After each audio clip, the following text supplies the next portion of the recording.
Bismillahirrahmanirrahim. Assalamu alaikum. This is Asad Yaqub and once again I welcome you from Rakaposhi mountain and this is Hunza, part of Gilgit-Baltistan and part of Pakistan, right? So यहाँ से मैं आपके लिए कुछ videos बना रहा हूँ, कुछ टिप्स दे रहा हूँ आपको। आप में से बहुत सारे लोग ऐसे हैं जो कहते हैं जी सानू टिप्पां चाहिए ने, सानू टिप्पां दियो। तो ये टिप्पें जो हैं ये उन्हीं के लिए हैं, मेरे सारे स्टूडेंट्स जो पाकिस्तान में हैं, पाकिस्तान से बाहर, उसके बाद मेरे सारे स्टूडेंट्स जो इंडिया में हैं, इंडियन पंजाब में हैं, आप सब लोगों के लिए मैं ये वीडियोस बना रहा हूँ ताकि आपको इससे फ़ायदा हो सके। अपनी हॉलीडेज़ में से टाइम निकाल के मैं ये वीडियोस बना रहा हूँ ताकि आप इन वीडियोस से कुछ सीख सकें और इस माहौल को भी इंजॉय करें। नीचे दरिया जा रहा है, ऊपर पहाड़ हैं, ग्लेशियर है, बादल हैं and all that. It's such a beautiful scene and I am enjoying it a lot.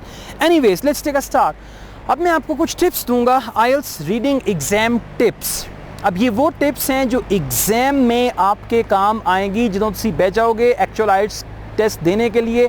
तकरीबन पाकिस्तानी 28,000 दे के, इंडियन कोई 13-14 हज़ार दे के, right, when you are sitting to take the exam. So these are the tips which are going to help you. The first is read the instructions carefully and make a note of how many words can you write for your answer. Instructions गौर से पढ़नी है, ध्यान से पढ़नी है, active होकर पढ़नी है और देखना है इस सवाल के जवाब में एक वर्ड आएगा, दो आएंगे, तीन आएंगे, राइट। This is important.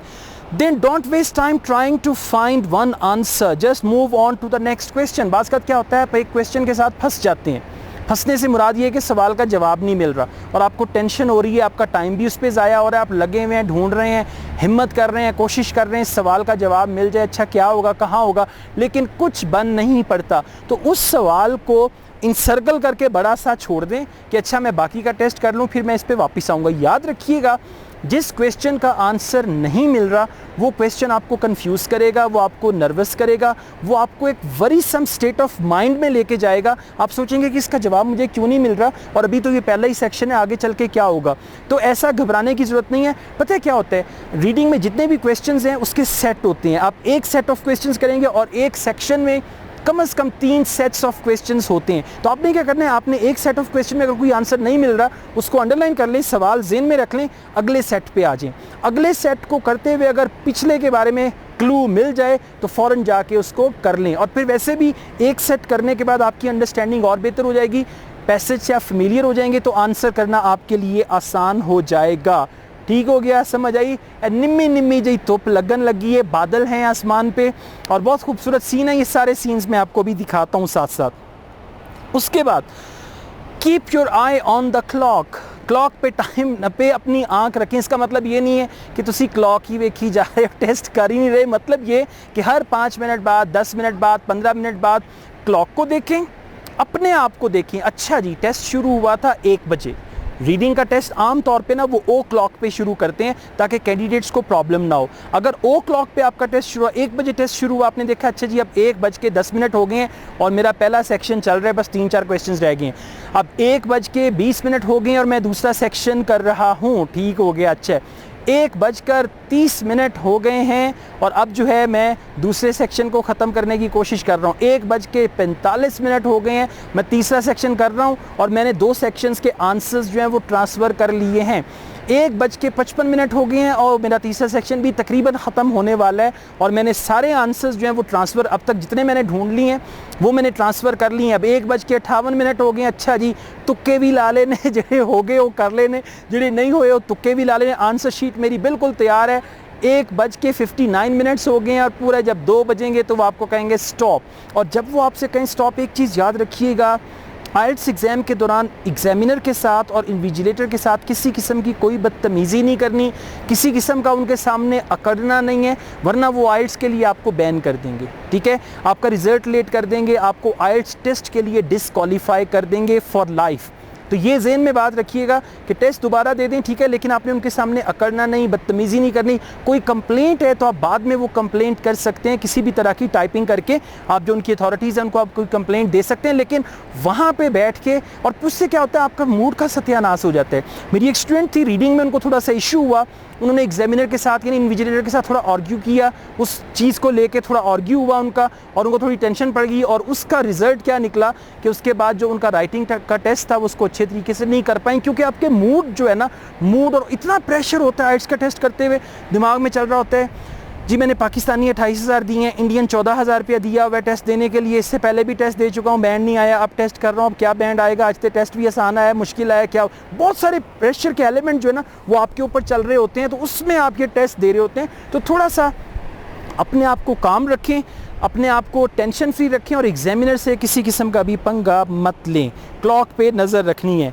अच्छा जी, write your answers directly on to your answer sheet.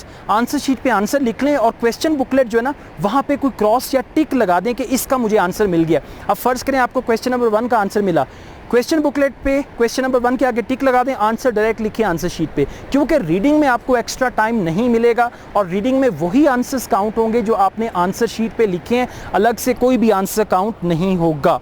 Always spend time analyzing the questions before looking for an answer. Question को अगर आपने अंडरस्टैंड कर लिया तो आप आंसर तक पहुंच जाएंगे, आंसर को ढूंढ लेंगे, आंसर को तलाश करके आप लिख लेंगे। लेकिन अगर आपको क्वेश्चन ही समझ ना आया तो फिर आप वो नहीं, बंदा टटोलता है अंधेरे में ही टामक टोइयाँ करता है, तो फिर आप वो करेंगे। तो इसीलिए मैं कहूँगा क्वेश्चन की understanding is the most important. Question को अच्छे तरीके से अंडरस्टैंड करें, क्वेश्चन को पढ़ें, खुद से बोलें अच्छा सवाल क्या है, की कहता है, क्या बात कर रहा है, उस क्वेश्चन को अंडरस्टैंड करके फिर आप उसके आंसर की तरफ जाएं, फिर तलाश करें कि पैसेज का कौन सा हिस्सा है जहाँ पे ये आंसर हो सकता है। अगर आप पहला क्वेश्चन कर रहे हैं थोड़ा टाइम ज़्यादा लगेगा आंसर ढूंढने में, दूसरे क्वेश्चन पे थोड़ा कम, तीसरे पे उससे कम, चौथे पे उससे कम, और फिर करते करते आप पैसेज से फेमिलियराइज हो जाएंगे। फिर आपको होगा कि हाँ इस पैसेज को तो मैं जानता हूँ, और फिर हर सेट में देखें कि अच्छा कौन सा पोर्शन है पैसेज का जिसको अभी तक मैंने टच नहीं किया, वहाँ पे जाके उस आंसर को तलाश करें। और बहुत सारे क्वेश्चंस ऐसे हैं जिनके क्वेश्चंस और आंसर्स पैसेज में एक ही ऑर्डर में है, वो मैंने बताया हुआ अपनी वीडियोस में, उनको भी देखें आप, तो उससे भी आपको बहुत हेल्प मिलेगी। Look out for paraphrasing. अब पैराफ्रेजिंग क्या है, जिसको हम लोग सिनोनिम्स भी कहते हैं। अब बेसिकली हर वक्त वो सिनोनिम यूज़ नहीं करते, वो पैराफ्रेज कर देते हैं। अब मैं अगर कहता हूँ जी अ ग्लास ऑफ वाटर, अब ग्लास ऑफ वाटर के सिनोनिम्स और भी बहुत सारे हो सकते हैं। अब इसकी पैराफ्रेजिंग क्या होगी, there is something in which we drink water, there is something in which we drink water. मैं बात किसकी कर रहा हूँ, मैं ग्लास की बात कर रहा हूँ, ठीक हो गया। तो इसको कहते हैं पैराफ्रेजिंग। अब पैराफ्रेजिंग में बाज़-औक़ात वो सिनोनिम्स यूज़ करते हैं, बाज़-औक़ात वो उसी वर्ड को एक और तरीके से डिस्क्राइब कर सकते हैं जो कि आपको सिनोनिम की डिक्शनरी में भी नहीं मिलेगा। तो पैराफ्रेजिंग क्या है कि उन्होंने किस तरीके से उस वर्ड को एक्सप्लेन किया हुआ है। अब फर्ज करें आपको क्वेश्चन दिया हुआ अनएम्प्लॉयमेंट के बारे में, राइट, अनएम्प्लॉयमेंट के बारे में दिया हुआ, आपने देखा हाँ भी क्लू वर्ड अनएम्प्लॉयमेंट, आप देखते हैं कहाँ पे, वहाँ पैराग्राफ में उन्होंने उसको पैराफ्रेजिंग का क्या किया हुआ है, a lot of people without job, people without work, right, और people have nothing to do professionally. अब ये है पैराफ्रेजिंग, और ये पैराफ्रेजिंग आपको सिनोनिम्स में भी नहीं मिलेगी, ये आपको आइल्ट्स में ही मिलेगी। तो आपने खुद से देखना है। अब देखिए एक और भी था पैराफ्रेजिंग की अच्छी मिसाल है, उन्होंने बताया हुआ था कि which classes are offered twice a day. अब ट्वाइस अ डे का वर्ड था, आपने सोचा अच्छा ट्वाइस अ डे ढूंढूं, ट्वाइस अ डे ढूंढूं, आंसर क्या था, क्लासेस का टाइम दिया हुआ था 11 to 1 और 4 to 5। अब ट्वाइस अ डे का वर्ड कहीं नहीं आया हुआ था, लेकिन दो टाइमिंग्स दी हुई थी, उसको देख के समझ आती है हाँ एक ये ट्वाइस अ डे हो गया, ठीक है। तो ये मतलब टिप्स हैं जनरल सी, और ये कॉमन सेंस है, कॉमन सेंस फॉर आइल्स। ये कॉमन सेंस फॉर आइल्स आपके अंदर होनी चाहिए, ये कॉमन सेंस होगी तो तभी आप अच्छा बैंड स्कोर ले पाएंगे। So look out for paraphrasing. ये मत ढूंढे कि मुझे ये वर्ड कहाँ पे मिलेगा, अनएम्प्लॉयमेंट का वर्ड कहाँ पे मिलेगा, ट्वाइस अ डे का वर्ड कहाँ पे मिलेगा। आप ये सोचें कि इससे रेलेवेंट और क्या क्या पैराफ्रेजिंग हो सकती है। Next, your aim is to find answers not to understand the whole passage. पूरा पैसेज पढ़ने नहीं बैठ जाना कि अच्छा जी बड़ा कम द पैसेज है, बहुत यूजफुल पैसेज है, मैं इसको पढ़ता हूँ देखता हूँ क्या, नहीं।